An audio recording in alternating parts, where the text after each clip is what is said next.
जिनेन्द्रियगत सर्वदोषं सर्वज्ञदेवं हितदर्शितं च श्रीजैनसिद्धान्तप्रवेशिकेयं विरज्यते स्वल्पज्ञानिता। क्वेश्चन 49 कल निकल रहे हैं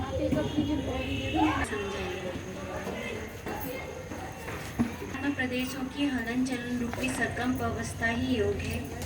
इसमें जीव के मन वचन और काय की प्रवृत्ति निमित्त कारण होती है, अर्थात मन वचन काया की प्रवृत्ति से जीव के आत्म प्रदेशों की कंपायमान अवस्था बनती है।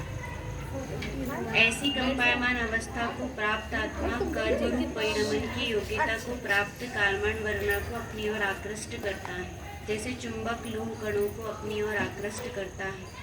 कालमान वर्णाएं पूरे लोक में स्वाभाविक रूप से विचरण करती रहती है।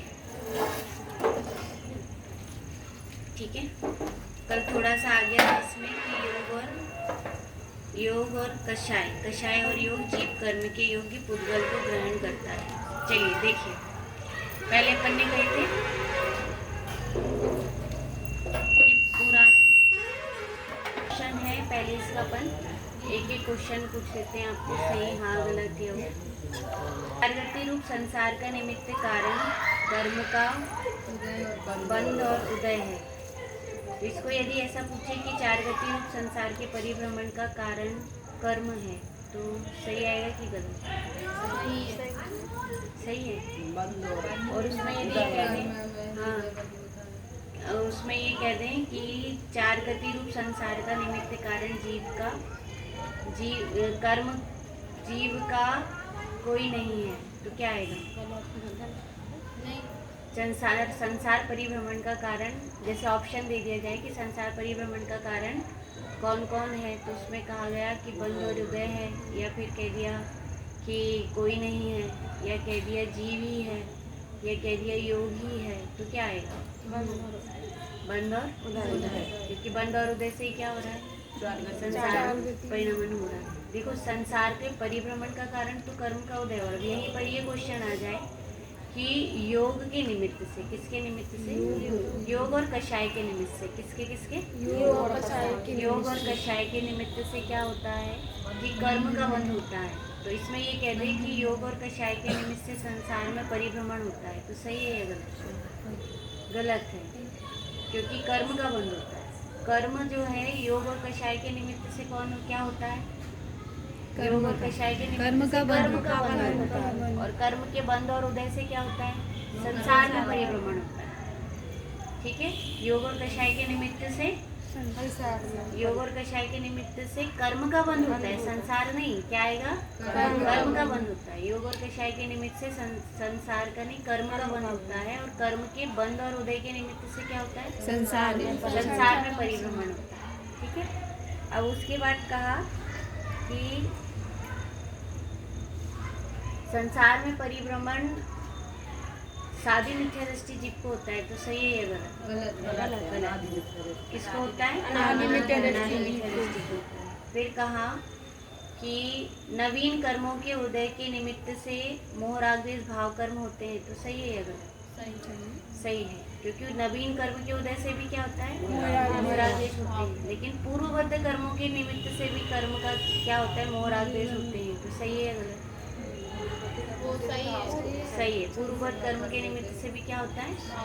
भाव कर्म होता है। अब उसके बाद फिर कहा कि उन भावों के निमित्त से पुनः नवीन द्रव्य कर्म बंध होता है ना?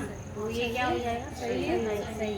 ठीक, फिर उसके बाद क्या कहा कि उदय के काल के कर्मों का फल दो रूप में होता है, द्रव्य कर्म और नौ कर्म। सही है?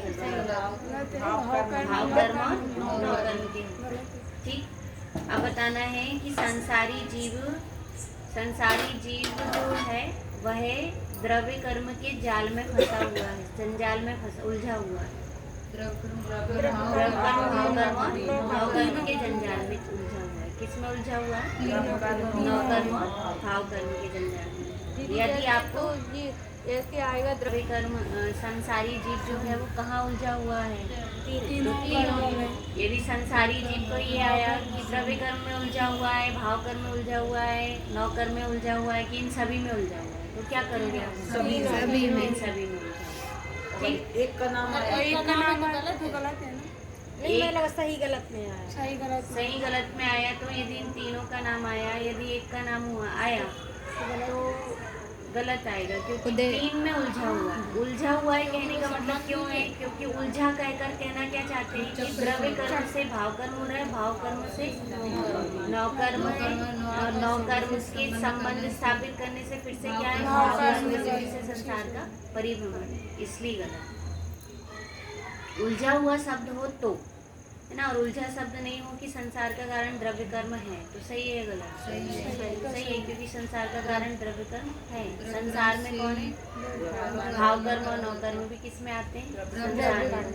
अब देखिए इनसे रहित, वैसे अधिकांश आपके क्वेश्चन आप देखना जो इसमें है उससे ही आते हैं, अलग से नहीं पूछते। इनसे रहित होने पर जीव संसार से रहित होकर मुक्त अवस्था को प्राप्त होता है ना। अब देखिए ज्ञानावर्णादि 8 कर्मों को भाव कर्म कहते हैं, सही है गलत? ज्ञानावर्णादि 8 कर्म को नौ कर्म कहते हैं, सही है गलत?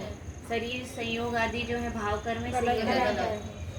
मोह राग द्वेष जो है वो द्रव्य कर्म है, सही है गलत?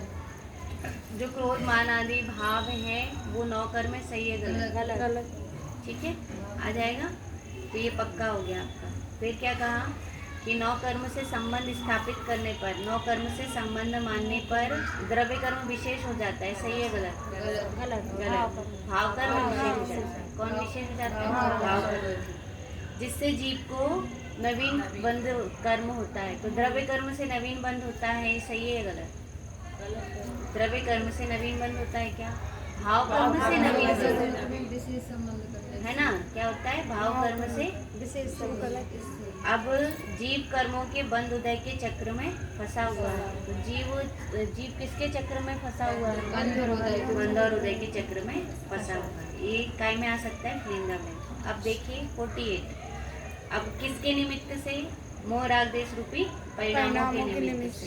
किसके निमित्त से? मोह राग रूपी परिणामों के निमित्त से। अब यहाँ लिखते हैं कि मोह राग द्वेष परिणामों के निमित्त से आहार वर्गना रूपी पुद्गल स्कंद एक क्षेत्रावगाह हो रहा है। गलत है। आहार वर्गना है कि क्या है? कारमान वर्गना। कारमान वर्गना है, क्या है? कारमान वर्गना। कि कारमान वर्गना क्या हो रहा है? पुद्गल स्कंद बंद की अवस्था। बंद की अवस्था को प्राप्त होकर क्या, उसको क्या कहते हैं? कर्म कहते हैं, द्रव्य कर्म। उसको क्या बोलते हैं? कर्म या द्रव्य कर्म कहते हैं। फिर क्या कहा? कारमान वर्गना रूपी पुद्गल स्कंदी द्रव्य कर्म रूप परिणमित होता है। अब इसमें ये आ जाए कि कारमान वर्गना रूपी पुद्गल स्कंद ही भाव कर्म रूप में परिणमित होता है, तो सही आएगा कि गलत? गलत है। गलत आएगा। ये नौ कर्म रूप परिणमित होता है आया तो गलत। द्रव्य कर्म रूप होता है। फिर क्या हुआ? कषाय और योग के निमित्त से। तो कषाय और ऐसा लिख दें कि द्रव्य और भाव के सहित जीव कर्म के योग्य पुद्गल को ग्रहण करता है, गलत है। कषाय और योग के निमित्त से। किसके निमित्त से? कषाय और योग के निमित्त से ही पुद्गल को ग्रहण करता है, और उसे ही क्या कहते हैं? कर्मबंध कहते हैं। कर्मबंध में क्या हो रहा है? दो चीज है, दो कंडीशन है, कल आ गया था है ना। दो कंडीशन कौन कौन सी? योग सहित कषाय और योग सहित जीव कर्म के योग्य, दो चीज है, कर्म के योग्य पुद्गल को ग्रहण करता है। मतलब हर कोई पुद्गल नहीं, कर्म के योग्य पुद्गल जो कर्म रूप परिणमित हो सकता है, ऐसे पुद्गल को ग्रहण करता है। उसे ही क्या कहते हैं? कर्मबंध कहते हैं। ठीक है, कर्म किसे कहते हैं और कर्मबंध किसे कहते हैं? दो अलग अलग डेफिनेशन। अब चलिए चलते हैं 49। ठीक है, इतना हुआ। अब चलते हैं योग किसे कहते हैं।